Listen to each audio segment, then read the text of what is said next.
Well, I want to welcome you to another Wednesday's Word. Thank you so much for joining me today. Probably numbers of us will have our eyes to the sky today.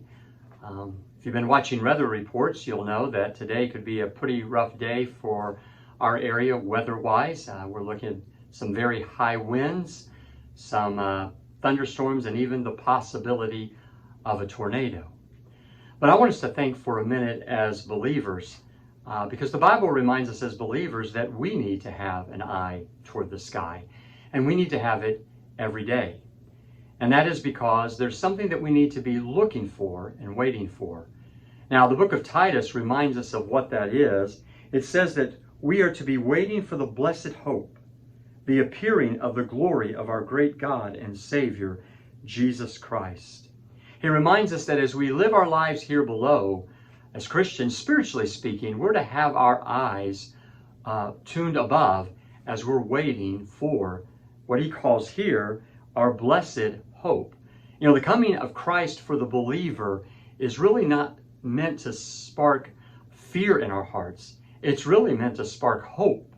It's meant to be the culmination of what our salvation is all about. That we would be gathered unto the one that gave himself for us, that he would bring in his kingdom and all of its fullness, a world where there will be peace, there won't be any more death or suffering or pain. And as believers, we're to be living and thinking about that moment as we go through life. Let me ask you something. When's the last time that you thought about the coming of Christ? When's the last time that even informed the way that you did something or a decision that you made? Because it's meant to. Part of what helps us live our life here well below is keeping our eyes focused above. I think it was C.S. Lewis that once wrote, he said, the people that have done the most for this world have very often been the people that thought about the next. And there's some truth to that. When we are keeping our eyes, spiritually speaking, looking for the coming of Christ, it helps us to live in a way that's pleasing to him. It helps us to take advantage of the moments we have. It helps us to be able to sift through what's important and what's really needed and urgent for our lives. Now, a lot of people, when it comes to weather reports, and maybe you do this sometimes, we can just tend to ignore them. We hear the weathermen talk about storms, and we, living here in this part of the country, we have them from time to time. We kind of go through these moments and days, and you know, it can be real easy to pass that off. Well, let's be honest. How many of us have heard about the coming of Christ for years and years? If you're like me, I grew up under a church pew. Since I can remember being in church, I have heard and heard and heard about the return of Christ.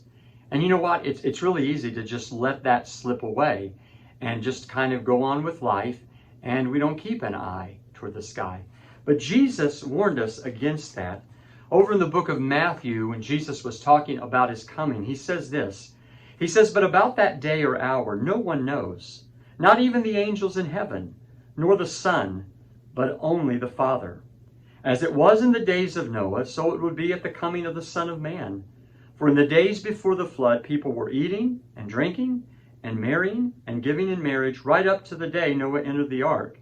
And they knew nothing about what would happen until the flood came and took them all away. He said, this is how it will be at the coming of the Son of Man.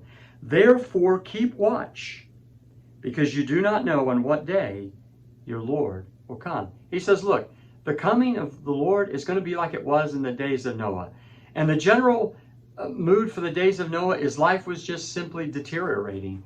Things were getting more evil. And Paul says over in the book of 2 Timothy that that's the way it'll be in the last days. That things will just be going from bad to worse. And then he says, you know what? One day the Lord will come. And Paul says, you know what? Matthew says, don't be one of those who's caught unaware like so many were in the days of Noah. Noah shared the message of God's judgment. Noah shared that a flood was coming, but most people just ignored it. They heard him speaking about it day after day. It just became the same old thing. And you know what? They didn't keep their eyes looking for what was coming. They didn't prepare for it. And we can do that very thing with the Lord's coming. Even as believers, we can let down our guard. We can quit thinking about that because we've heard it so often and it hasn't happened yet.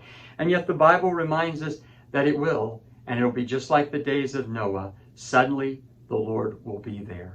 So Jesus says, hey, keep watch, because you don't know the day or the hour that your Lord's going to come. How are you doing with the Lord's coming? You know, maybe today is a great reminder, not only to keep your eyes peeled toward the sky for weather, but to keep your eyes, spiritually speaking, peeled toward the sky for the coming of your Lord, and to live in light of that. Hey, thanks so much for joining me for this Wednesday's Word. May God bless you. Take care.